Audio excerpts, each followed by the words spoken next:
आखिर इस देश में बार बार जो सनातनियों का अपमान किया जा रहा है, जो बेतुके बयान दिए जा रहे हैं उन लोगों के माध्यम से जिन्हें साधु संतों को लेकर कोई ज्ञान नहीं है, इसको लेकर आप लोग क्या सोचते हैं, क्या धारणा रख रहे हैं?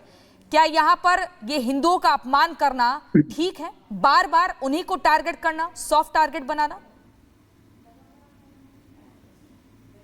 देखिए, मैं साफ तौर पे बताना चाहूंगा कि अफजाल अंसारी साहब अगर ये साबित करना चाहते हैं कि नशा करना, गांजा पीना सिर्फ हिंदुओं की मोनोपोली है, तो मैं उनको एडवाइस दूंगा कि वो मेरे साथ में आ जाए। मैं साउथ मुंबई से शुरू करूंगा, उनको लेकर पूरी एक मालगाड़ी ले लेंगे और साउथ मुंबई मेजॉरिटी मुस्लिम इलाकों से हम निकलेंगे और मैं उनको यकीन दिलाऊंगा कि हिंदू इलाकों में जाते जाते आपकी मालगाड़ी खत्म हो जाएगी गांजा से भरी हुई।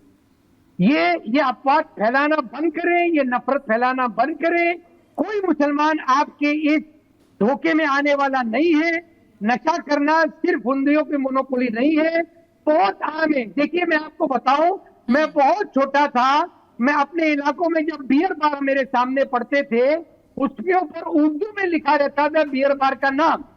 जब मैंने कुछ मेरे मुसलमान भाइयों से पूछा कि मुसलमान तो शराब नहीं पीते हैं, नशा नहीं करते हैं, तो बियर बार के ऊपर ये उर्दू में नाम क्यों लिखा है, तो वो मुस्कुराते थे और मुझे जवाब नहीं देते थे। बड़ा होने के बाद में मुझे समझ में आया किस तरह से मुसलमानों में नशा आम है। दूसरी इंपॉर्टेंट बात, हमारे बहुत बड़े एक आलिम है साउथ मुंबई के अंदर, वो एक केंद्र चलाते हैं नशा मुक्ति के लिए।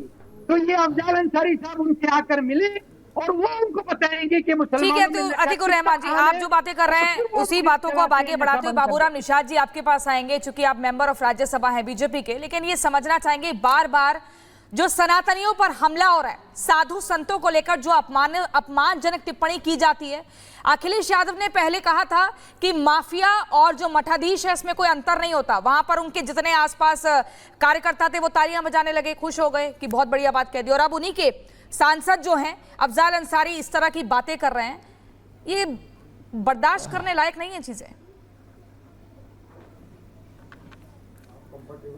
बाबूराम निषाद जी।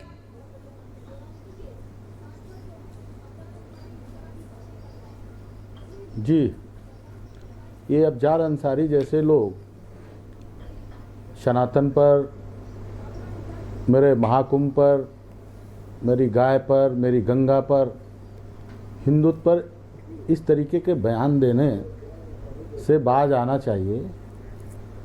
आगे बाज क्यों आएंगे? क्योंकि जिस दल से जुड़े हैं उस दल का मुखिया जब सनातन के लिए, हिंदुत्व के लिए, धर्म के लिए, मठ मंदिर के लिए इस तरीके से बोलते हैं तो इनके मुखिया को समझ नहीं है ना मठ और मंदिर के और साधु के बारे में। तो अफजाल का मुझे लगता है दोष नहीं है, लेकिन अफजाल जैसे लोगों को बाज आना चाहिए कि मेरे हिंदुत्व और सनातन पर इस तरीके की बयानबाजी ना करें। अन्यथा आप समझ सकते हो, उत्तर प्रदेश में भाजपा की सरकार है, दिल्ली में भी भाजपा की सरकार है। क्योंकि अगर इस तरीके का साहस बार बार किया तो फिर आपने जब गांजा की बात की है ना, तो मैं भी आपको बता देना चाहता हूँ, कानून का राज है। मेरे धर्म के खिलाफ बोलोगे तो मेरे संत, मेरे हिंदू समाज के लोग भी चुप बैठने वाले नहीं हैं। आपको भी कानून के अनुरूप गांजे की तरह रगड़ने का काम प्रशासन करेगा। और अगर इसी तरीके की मानसिकता, इसी तरीके की सोच लेकर आप आगे आए तो हम सब और पूरा हिंदुत्व और पूरा सनातन। ठीक है बाबूराम निषाद जी, आप यहाँ पर महत्वपूर्ण बातों का जिक्र कर रहे हैं कि सनातनियों का अपमान बर्दाश्त नहीं किया जाएगा। लेकिन हमारे साथ तारिक अहमद लारी जी भी हैं जो कि सपा के नेता हैं। तारिक अहमद लारी जी, जरा ये बताइए, जिनको नहीं है सनातन को लेकर ज्ञान, वो क्यों दे रहे हैं बार बार बेतुका बयान? अफजाल अंसारी को कितना पता है सनातनियों के बारे में? आपकी पार्टी के मुखिया भी बोलते हैं, जो अपने आप को श्री कृष्ण का वंशज बताते हैं, और फिर उन्हीं का अपमान। आखिर मकसद क्या है, प्लान क्या चल रहा है, किस तबके को खुश करने का प्रयास हो रहा है? नहीं, अफजाल साहब ने जो बयान दिया है उतना सच उनको नहीं बोलना चाहिए, गलत बात बोली है। ये बात नहीं बोलनी चाहिए थी, सच नहीं बोला जाता है, थोड़ा सा जबान पे कंट्रोल रखी जाती है, हर बात हर जगह नहीं बोली जाती है। कुछ चीजें हैं जो करते हैं, जो होता है, कुछ लोग हैं करने वाले अपना करते हैं। जैसे मैं ही कुछ संतों को जानता हूँ वो करते हैं, और कुछ संतों को जानता हूँ जो बिल्कुल ही नहीं करते हैं। अभी मैंने कल ही एक वीडियो देखा था कि कुछ संत लोग काला वस्त्र पहने हुए माँ तारापीठ में बैठे हुए शराब भी पी रहे थे, मटन और मछली भी और मुर्गा भी खा रहे थे। तो ये भी मैंने देखा उन लोग को। तारिक उन लोग की अपनी तारिक अहमद जी, लेकिन आप यहाँ पर बोल रहे हैं कि अफजाल अंसारी को ऐसा नहीं बोलना चाहिए था। आप खंडन भी तो नहीं कर रहे हैं, अखिलेश यादव भी अपनी चुप्पी नहीं तोड़ रहे हैं, वो अफजाल अंसारी पर कोई एक्शन भी नहीं ले रहे हैं। अभी जनवरी में कुंभ होना है, आप सोचिए, पवित्र नदियों का संगम होता है, धार्मिक कार्यक्रम है, दुनिया भर से साधु संत पहुंचते हैं, आप लोग कह रहे हैं कि ठीक नहीं है। खंडन करिए ना। अरे मैडम, कह तो रहा हूं कि सच नहीं बोला जाता, उन्होंने गलत बोला, नहीं बोलना चाहिए था, सच नहीं बोला जाता है, बोल तो रहा हूं। एक बार आपके एक प्रवक्ता सुनील जी की जरा एक प्रतिक्रिया मैं सुनवाती हूं दर्शकों को, उसके बाद वापस आपके पास लौटूंगी। जैसे लोग मेरे धर्म के खिलाफ, मेरे कुंभ और मेरे साधु सन्यासियों के खिलाफ, मेरे सनातन के खिलाफ अनलगर तरीके की टिप्पणी करना बंद करें, अन्यथा देश में और प्रदेश में ऐसी सरकारें हैं कि कानून के राज के अनुसार अगर गांजा की बात कही तो गांजे को जिस तरीके से रगड़ा जाता है उसी तरीके से ऐसे बयान देने वालों को सरकारें रगड़ रही हैं। ये ध्यान रखते हुए बयान देना। कानूनी विडंबना है कि गांजा पीना प्रतिबंधित नहीं है, गांजा रखना प्रतिबंधित है, गांजा लाना ले जाना प्रतिबंधित है। हम लोग कई बार सुनते हैं कि गांजे के साथ पकड़ करके पुलिस ने जेल भेज दिया, कई बार उत्तर प्रदेश के एसटीएफ गांजे के साथ पकड़ करके हाफ इनकाउंटर कर देती है। और ये सिर्फ साधु संत की बात नहीं है, कुछ साधु संत गांजा पीते हैं, कुछ नहीं पीते हैं। अब आपने तारिक अहमद लारी जी सुन लिया होगा, सुनील साजन जो कि आप ही के पार्टी के प्रवक्ता हैं, किस तरह के बयान दे रहे हैं, खंडन तो कर नहीं रहे, बचाव ही कर रहे हैं। आखिर क्यों इस तरह के एकदम दोहरा जो मापदंड है उसको अपनाया जा रहा है? देखिए मैडम, वो अपने धर्म के और अपने साधु संतों, जिसको हम मौलवी कहते हैं, अपने मौलवी के बारे में बात कर रहे हैं, उस पर हम क्या खंडन करें?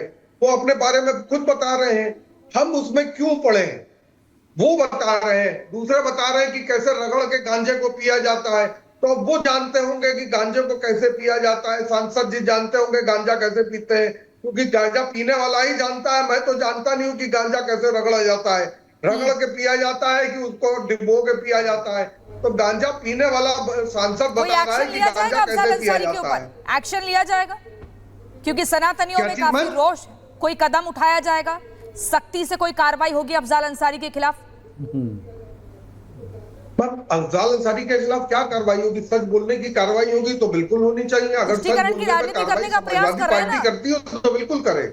महंत राजू दास जी, सच बोलने, महंत राजू दास जी, कहा जा रहा है कि भगवान का प्रसाद की तरह लोग गांजा पीते हैं और उसी को वैध कर देना चाहिए। महंत राजू दास जी, अगर भगवान शिव से यहाँ तुलना की जा रही है तो भगवान शिव ने तो समुद्र मंथन का विष भी पिया था, जिसे हलहल विष कहते हैं, उस विष को भी पी लेना चाहिए इन लोगों को।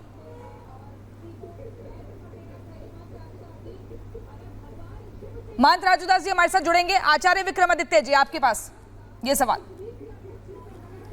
देखिए, जिस प्रकार का प्रश्न यहाँ अनंत को प्रलाप किया जा रहा है, मुझे समझ में नहीं आती किस प्रकार का। जिस राजा था प्रजा, जिस प्रकार का राजा होगा उसी प्रकार की प्रजा होगी। और खरबूजे को देख के खरबूजा रंग बदल रहा है, ये सामने सामने दिखाई दे रहा है। लगातार समाजवादियों का इतिहास रहा है, उन्होंने किस प्रकार से सनातन की उपेक्षा करी है। आपके स्वामी प्रसाद मौर्य से लेकर यहाँ पे बैठे हुए लारी साहब, सारे के सारे समाजवादी जो है, इनको एक ही बात समझे, हिंदुओं को गाली दो।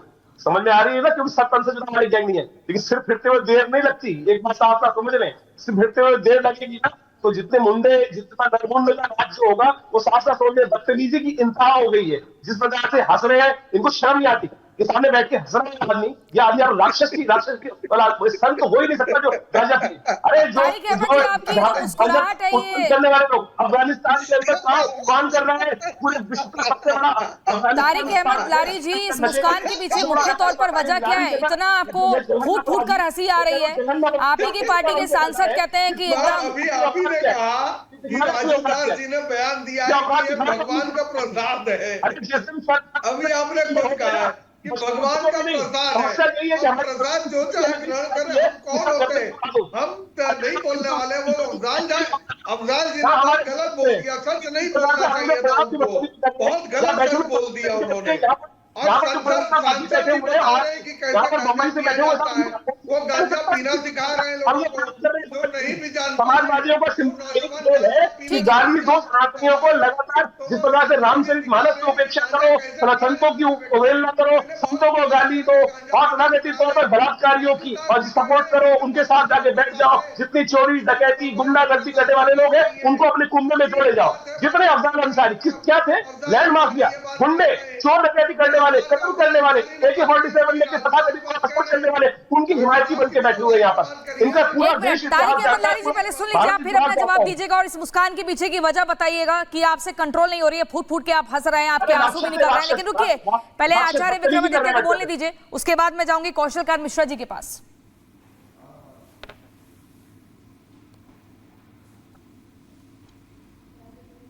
आचार्य विक्रमादित्य जी बोलिए, अपनी बात पूरी करिए। मैं अब बात, इनकी आवाज तो माइक वालों को पसंद नहीं आई, इसलिए आवाज नहीं आ रही ना, निकलती आवाज। इनकी आवाज तो ऑडियो भी नहीं आ रहा है, इसलिए इनकी वास्तविकता पूरे विश्व को पता चल चुकी है, जिस प्रकार के लोग हैं। और आने वाले इलेक्शन में जिस प्रकार की सजना अयोध्या के अंदर रेप की सपोर्ट करने वाले लोग, लड़कों से गलत की जाती है, ऐसे रेपिस्ट की सपोर्ट करने वाले लोग यहाँ बैठकर गांजा ही पियेंगे। गांजा पी के आते हैं, गांजे की खुद नशे में है, जैसे सावन के अंदर हरे हरा दिख रहा है हरे को, और हरे के अलावा कुछ और दिखाई नहीं देता है। खुद ही 24 घंटे नशे में है। सत्ता पूरे यूपी प्रदेश का क्या हाल किया था। आचार्य विक्रमादित्य जी, आपके सवाल को मैं कौशल कांत मिश्रा जी के पास ले जाती हूँ। कौशल कांत मिश्रा जी,